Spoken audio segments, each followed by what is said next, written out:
Hello crafty people, it's Sharon here again, and today I've got a new card for you featuring Lavinia stamps and a lovely inky background that we're going to create. I have to say I've used Elements colours for this from the Lavinia range, and I'd like to just give a quick shout out to Jo Rice because this colour combination is actually something that I was inspired from one of her cards to use similar colouring, but the rest of it is my design. So I'm going to take you through creating this inky background, a little bit of doodling, some very simple watercolour painting which is ever so easy and nothing to be scared of, and taking through to a final card which, if I'm not talking about it all the time as I will be in this video, if you follow the same steps you'll be able to make this quite quickly. So I'm going to include this in my quick card category, and also batch making because we're doing stamping using a platform, which means we can make multiple stamps. So let's have a look at what we're going to be using. I've got 3 stamps from Lavinia that I'm using today, and the first one is going to be our lovely fairy whose name is Eve, and this is her. If you're interested in her, the code for her is LAV833. We're also going to use our lovely hairs, which you can see here, and these are called Forest Hairs LAV682. And finally, for our grounding, I'm going to use this very useful grass stamp, and this is called Silhouette Grass LAV680. I'm also going to use a masking sticky sheet to create an aperture, and this is called Sticker Stencils number 5. I'm going to use the square one, but the pack comes with 4 different types, so it's really handy to use. And we're ready to begin. So first of all, I've cut out a square of smooth card which is 12.5 centimeters square, and that happens to be more or less the perfect size to fit the sticker stencils. So I'm just going to grab my stencil and show you how I apply it. If you don't have those sticker stencils, you can still create this effect by adding masking tape around each of the 4 corners, which will create that mask and have your aperture in the middle. And the good thing about that is that you can use different widths of masking tape if you want a slightly different size of aperture to the one that we're going with today. So here's my masking sheet, or my sticky stencil, and it comes on a backing page, as you can see, and it also has the inner part of it, so you won't be able to see that very well, but there you go, the inner. So if you wanted to create something that was plain in the middle and decorated around the edge, you've got that inner sticky stencil as well. So I'm just going to spend a moment applying this. Because it's sticky, it can be a little bit fiddly, but what I found is that the best way to do this is to match up 2 sides of one corner, just hover over the top and just try to match up so that 2 sides are straight, like so. And then you can, oops, I just moved it there. Let me move it across a bit. There we go. So I'm resting but not sticking, and just matching up my 2 corners, my 2 sides of my corner. Then I'm pressing down to secure that, and the rest of it should follow suit. So what I was doing was looking at this corner down here because I'm left-handed, so I find this corner easier. If you're right-handed, you might want to match up these corners on the left-hand side. So once that's stuck down, that will stay put, which is really good for our blending. And then we're ready to start applying our colour. Now this is a layering process, so we're going to start off very light, and then we're going to add more and more colour as we go along. And let's just see if I can fit everything in. I've got a scrap of card here which I'm using just to dab off excess ink, and the reason for that is because I'm using these Lavinia Elements stamps, ink pads, sorry, and they're actually quite juicy, so I will have too much ink on my brush if I take it straight from the actual ink pad. So the first one I'm going to use is Sahara, and the reason we're doing this is just to take the whiteness off of this card. So just taking my Sahara here, as I say, they're very juicy, so I'm going to dip into my Sahara with my brush. This is a Lavinia one, but you could use these sorts as well if that's what you've got. It doesn't really matter. And I'm going to dab into the lid just to get rid of some of that excess ink, and then I'm going to just test it on my scrap of paper. And now what I'm going to do is, starting from a corner, I'm going to start working around the corners. And I'm holding the brush quite far away from my from the brush part, so that I'm holding it with a very light touch. And what I'm trying to do is leave an area of white sort of roughly in the middle, or a paler area, and we'll see why that is in a moment. So that's me with my yellow. I might just add a little bit more.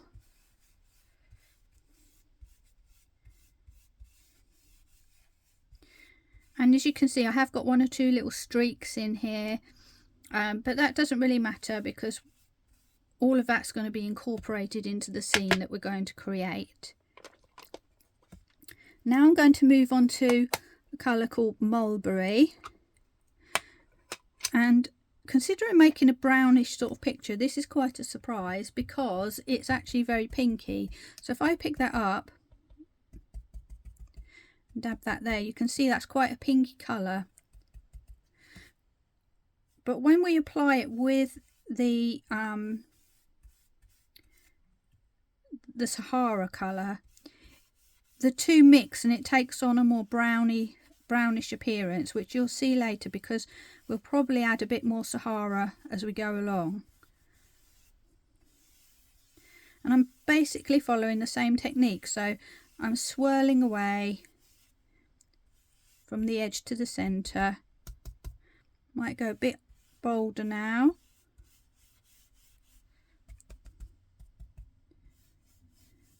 Just being careful to dab off my brush because I don't want to overcook it, shall we say.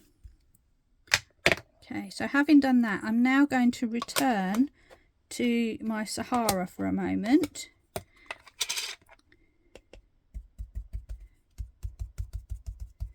And just do the same again, just to bring a bit more of a brownness. You can do that over all or some of your picture, doesn't really matter. And next thing I'm going to do is bring in my moon. I'm just going to put it up to the right slightly, and I'm not going actually in the middle on the white bit, I'm going to the side where there is a little bit of colour, because I want my moon to reflect some of the colour. I don't want it to be a flat white area. So there we go. I'm just going to put that there, roughly where I want it. And this time I'm going to swap to one of the thin brushes, and I'm going to use some graphite. And what I'm going to do is create the edge to that moon. But I'm going to dab off quite a lot of my ink before I do that. And again, holding the brush quite far away so that I'm actually applying this very softly. It's sort of barely kissing the paper.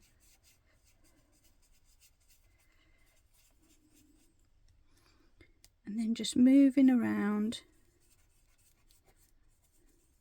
And you'll be surprised that as pale as that is, it will actually have made the shape of the moon. So if I lift that for a moment, you can suddenly see that we have the moon in place. And what I'm going to do also is just take my grey, and I'm going to go with my larger brush this time, pick some of this up, and I'm going to deepen the corners to give that impression of the shadow of darkness just on the edges.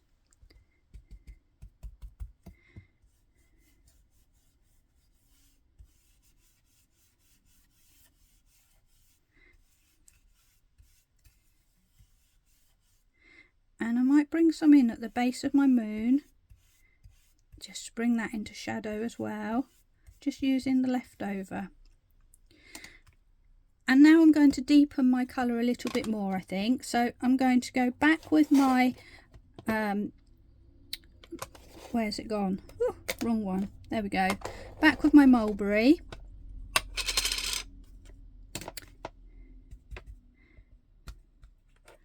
Picking up some more of that ink colour. And I'm starting to work my way around once again. But this time I'm trying to avoid that moon as much as I can. I want to keep that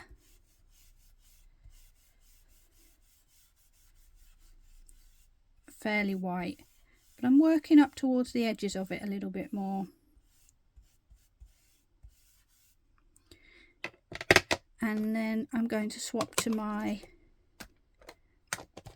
yellowy colour again, Sahara. Now if you don't want it this deep, you don't have to carry on doing the layering. You can just leave it as it was, but I'm going for quite a deep and dramatic colour change here.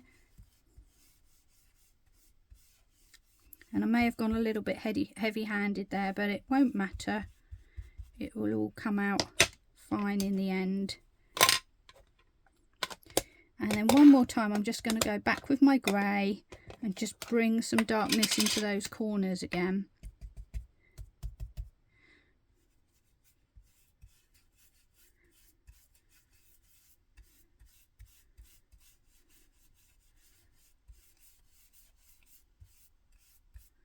So we feel like we're looking into a scene of Twilight or something like that. There we go. And then the next thing I'm going to do, I'm going to add some more texture just by splattering some water on this area. So I've had my fan brush dipped in some water, and I'm going to go from bottom left to top right, just applying some gentle splatters.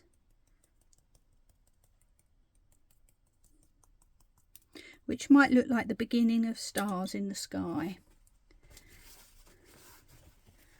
I'm just going to give that a second to sink in, and then I'm going to blot with my kitchen paper to take up the excess ink and see what we have. And then all of a sudden we have all this lovely texture. So what we need to do now is just give that a minute or two to dry before we go on to the next stage. Or you can dry with a heat gun if you haven't got the time, but I would say the best thing to do is to just let this dry by itself, and that will keep your piece of card lovely and flat. So I'm just going to pause a second and clear up some of my things and allow my card to dry just for a little bit. So now I've left a little bit of time for my splattering to dry a little bit, and what we're left with is a very sort of atmospheric sky. I have to say that it kind of looks like an outer galaxy. So if you had like a little spaceman or one of those for a boy, perhaps that would look brilliant on here. But we're going to carry on with our plan. And I will just mention that I had one or two little splatters around here, didn't I? But really they've all but disappeared just by doing my blending process and adding my texture with my splatters. So really we're all good to go. Now I'm going to have my fairy lady on the edge here looking down with her glowing lamp, and I want to create a glow for that lamp, which is obviously going to go around it as if the light's shining out from it. So to do that I'm just going to work out roughly where that glow would be by placing my image onto my piece of card. And then once I've got the idea of that, I'm going to use a little bit of distress ink, which is squeezed lemonade. You could use any dye-based ink that you like. There's those tiny little Versacolour ones that come in a heart, sort of teardrop shape. You can use Memento if you've got that. You could use pan pastels or that sort of thing. Anything you want to create that glow. Mine just happens to be a distress ink. Having worked out roughly where that's going to go, I'm now going to pick up some of my distress ink and just add that into that rough area. Now the distress inks are much drier than the Lavinia inks, or mine are anyway. So it's going to take a little bit more effort to get that blended and showing on the page. But you can see it's a totally different yellow, and that's going to stand out a little bit. So that's all we need for that one. And we're ready to begin our stamping. Now for the stamping, we want a lovely crisp clear image, and we want it to be very black and solid. So I'm actually going to use my VersaFine Clair in Nocturne for that, because it provides all of that. It's also waterproof, so it's not going to mix with these inks and things that we've already used. So I'm going to start with my fairy first and get her in position. And the idea with this is that all of the elements will actually go outside of this square that I've created. I don't want them to look like they're sitting sort of squashed in the middle. I want the viewer to look at the whole card and be focused into the centre by this inky area. But it looks much more flowing and natural if we actually bring our images outside. So I'm just roughly lining her up with her little lantern. And just for extra security, I have added a little bit of low tack masking tape on my card to stick it to my bit of paper here, just because I know that some of my stamps are quite sticky, so I don't want them to lift up the card and move it. So having applied that, I'm now going to ink up my image with my VersaFine, and there's no doubt in my mind that I'll probably need to do 2 or 3 stamps with this. Oh, my lid's completely stuck. There we go. So here goes with the first one. Lots of light tapping, trying to get a good coverage all over my fairy. And then I'm just going to flip this around and give it a good press. What I'm doing is I'm leaving it a little while to let that ink have a chance to sink into the paper, which is what you really need to do if you want a nice solid silhouette image. And then we're going to lift and see what we've got. And as you can see, the first ink isn't quite enough. She's got quite a lot of blotchiness on her body. So I'm going to do exactly the same thing again. And this is partly because my ink pad is quite old. As you can see from the back, I started this pad in August 23, and I do quite a lot of stamping, so it's no surprise. But you know, there's still lots in there, so I don't really want to throw it away yet, but I might have to upgrade to a new pad soon. We'll just see how it goes. But you know, if you've got a stamping platform and you can re-stamp over the top without moving anything, it's not really an issue, and that way you get much more use out of your ink pad and a lot more value for money. I'm going to go one more time.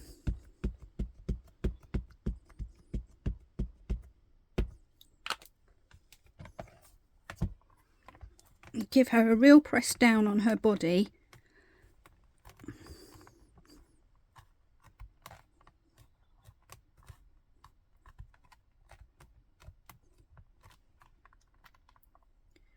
There we go, and we're getting a much more solid image now. And before I go any further, what I'm going to do is, it's always a good habit to clean your stamps. Reason number 1 is obviously it keeps them nice and in good condition. Reason number 2 is I don't want to go and pick up this stamp off of my platform and get ink on my fingers, which I will then transfer onto the lovely white border of my card. And believe me, I am the person that will do that. So it's a good idea to just clean everything off as you go. And we're ready for stamp number 2, which this time is going to be the grass.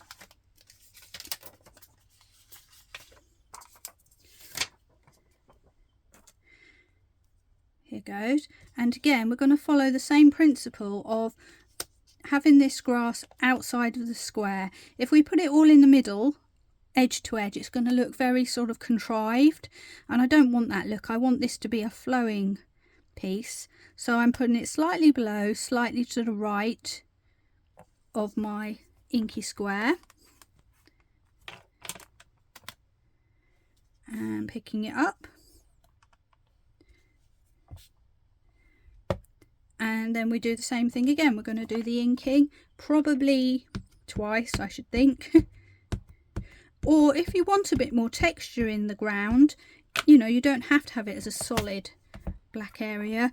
You might just want to leave it a little bit blotchy and maybe even add a little touch of colour in there. For example, a little bit of green or something like that, which will just pick up in the gaps.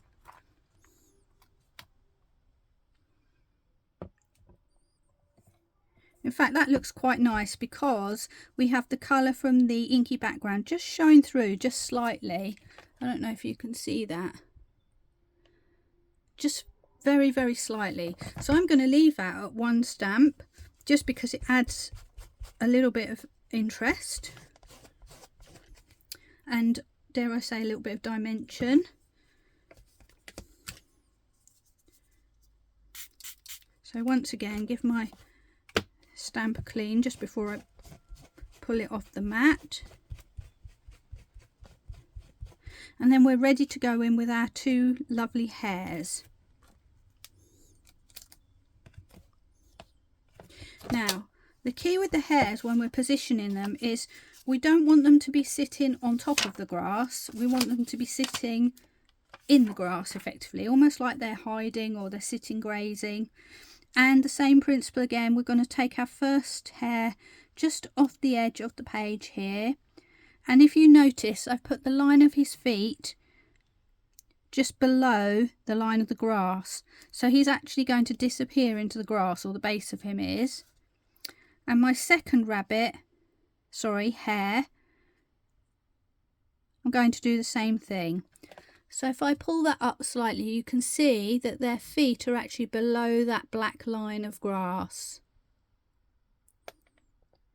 That way they'll be properly integrated into the scene rather than looking like they're floating above the ground. So we'll give those a press down.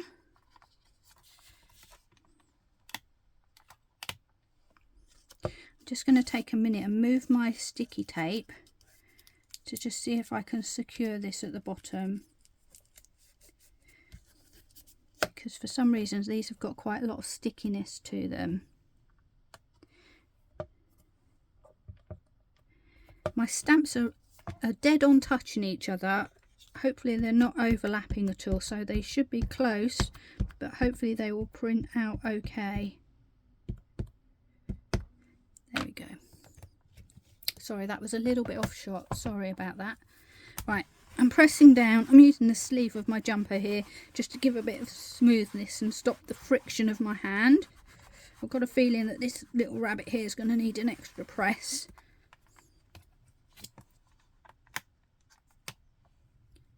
Oh, look at that, a really good stamp. There is a little bit of dappling, but I like that because that gives the idea of that they're furry creatures, so I am more than happy with that. So I am done with my VersaFine, and I just need to remember to give these two guys a little clean off, which is what I'm doing now. Sorry, my platform keeps sliding away because I've got it propped up against the side of something, but I'm sure you all know how to clean a stamp by now. This is like watching a kettle boil, isn't it, the cleaning part.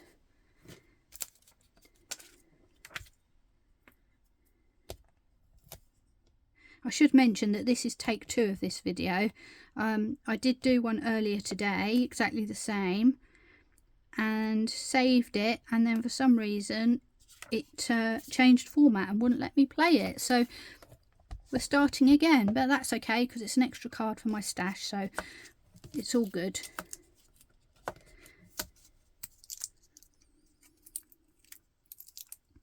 So I'm just going to remove my card now from my stamping platform, and we're ready to do the doodle part and the colouring in. None of which is at all scary, even though I know sometimes people are a bit dubious about doing either of those things. So we'll start with the doodling, and what I'm going to do is add a scribbled border around the edge of my inky area to sort of frame it. And this is quite handy because if you've been splattering water and you've been using a stencil or your masking tape, it can bleed a little bit because you're obviously applying more water. So this is a good way just to disguise that if that's happened.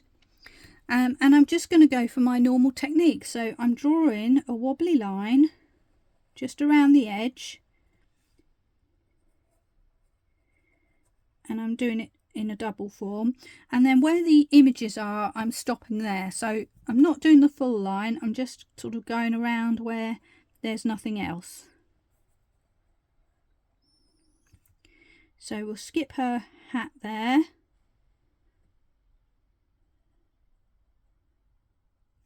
And I'm using a 0.3 Uniball pen in this case. You can use any sort of fine liner that you like. This is just my pen of choice at the moment, but there's lots of them out there and they all work equally well. There we go. So that was the outline done, and we're now going to go ahead and start with our colouring. So I'm going to bring in my pot of water. I've got a small round brush, it's a size 4 and it's a short round brush. This is a Royal & Langnickel. I like this because it holds water but not too much water, because when we're doing this kind of colouring on stamps and images we need it to be a damp brush, not a sopping wet brush. And I've also got my trusty bit of well-used tissue here, which I'm going to blot my paintbrush onto to make sure I don't have too much water each time I refresh it. Now for the colouring, it's very simple. I'm just going to use 3 aqua pens from Crafter's Companion, and these are the ones I've chosen. So I've got gold, crimson and yellow. And the way we apply these is by not colouring directly, although you can if you want to. Actually, let's do a little colouring directly so you can see. I'll start with this yellow. Because it's quite a pale colour, I should be able to apply it directly onto my image. So there you go, there's an idea of the colour. And I want it to be a little bit stand out from the yellow that I've put behind. So I am actually just going to swipe that over. And it's applying that colour, but it's not too deep. So you can do that if you want to. But a red is quite a strong colour. So I'm going to colour that onto my mat, and I'm going to pick up some of that red with my paintbrush. And I'm going to use the red to paint her hat. And I'm just going to apply a light layer of colour all over the hat. And I'm going to just leave that to dry for a minute. And I'm going to come back and add another layer to that in a while. Meanwhile, I've already done a little bit here. I'm going to apply that yellow also to the wings. What you can do if you like is use some water and paint a light layer of water on here and blot out like we did with our splatter to lift some of that underneath colour, and then allow it to dry. Or, as I'm going to do today, you can go straight over the top. And what that does, it gives you a kind of mixed colour which will tone and blend in with what you've got and pick up that texture from behind. Also, it gives the idea that the wings are slightly translucent, so you would see a bit of that colour behind. Now I'm going to go with my gold, and I'm going to colour that onto the mat as well.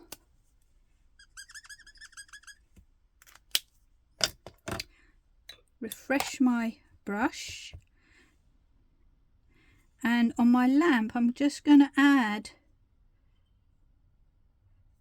some gold onto there. I'm not sure if it will pick up on here, but I'm going to add some gold onto this wing as well. Because I've gone quite dark in the corner, that's making quite a difference. I'm now going to dip into my red and add a tiny bit of red at the base of my lamp. So I'm giving it a little bit of texture and depth and shadow. And I'm going to add some red to my wing. not colouring any particular area, but just adding a bit of pattern and shade. I'm going to go back to my hat now, which will have dried out a bit by now. And if your ink's not moving, you just need to refresh your little paintbrush a little bit. Dip it in the water, dab it on the side, and then you should find that your ink will move nicely. And I'm adding a little bit of shade. There we go. And that's all I need to do. And then finally I'm going to, there's little dots on here. They look like little peacock patterns. I'm going to make mine red. You could make them yellow or gold or whatever you want to do. But I'm just adding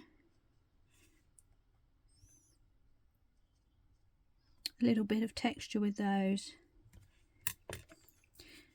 And if that's not enough depth, because I've made this area quite dark, you can actually go in with your pen and just touch those in and make them even deeper. There we go.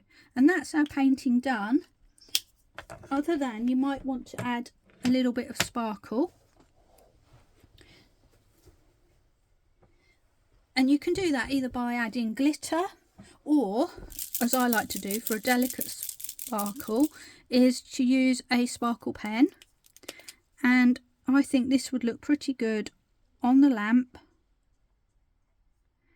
and on the fairy wings. And you won't be able to see that because I can't even see it at the moment, but when it dries it will provide a very delicate sparkle on the card there, which will be lovely. And the final thing I want to do, just before I finish off mounting this card, I want to add a bit more splatter that's going to go outside of the square and add some more texture. So I'm just going to pick up this remaining ink. Now we're ready to add that final little bit of splatter. So for that I'm going with a different colour again, and this time it's the Merlot, which is a much more purpley colour. So I'm just adding that onto my mat, taking my fan brush, which has been dipped in the water, picking up some of that purple, and again starting from the bottom left, I'm going to tap and hopefully get some lovely little sprinkles of purple going from top to bottom, or bottom to top. I need a little bit more, I think.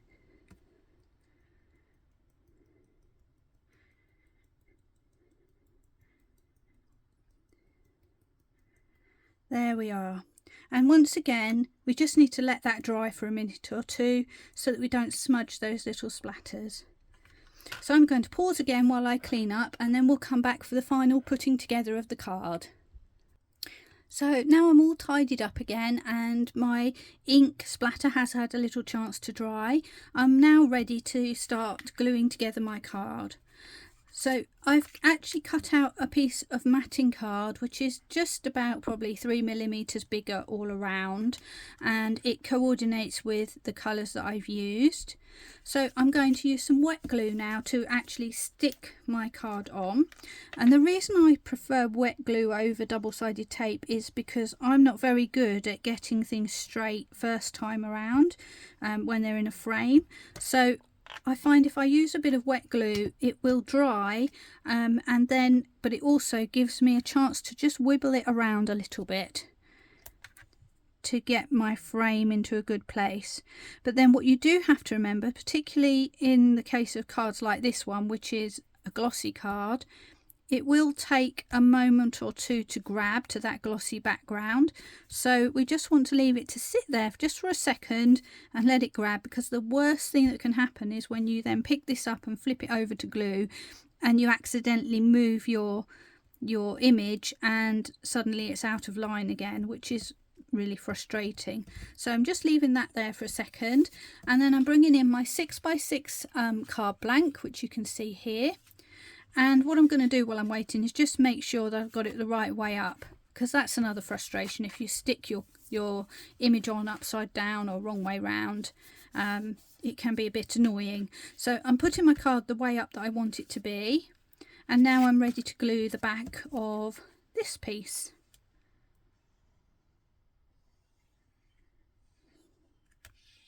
There we go.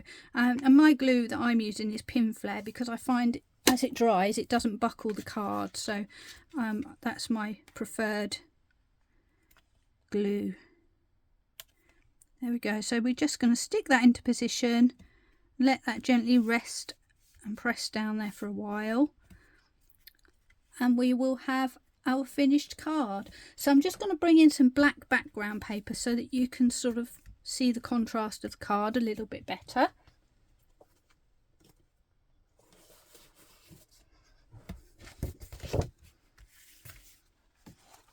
There we go. And now we can see our final card. So this is the one I've just made.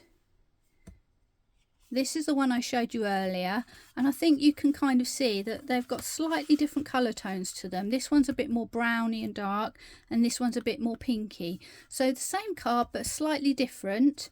And of course you can change it up by using different fairies, different animals, you know, just whatever you like. So you can pre-prepare a lot of these inky scenes and then just add to them when you feel like it. So that's my quick card. As I say, I've talked through every step of this in quite some detail, so don't be put off by the amount of time this video's gone on. You will be able to create these very quickly. So I do hope you enjoyed this today, and I hope if you like what you see that you might subscribe to my channel. I love every one of my supporters and appreciate them all, and I try to add videos fairly regularly, so please do go and have a look and see my other videos as well. And I look forward to seeing you next time. Bye for now, and thanks for watching.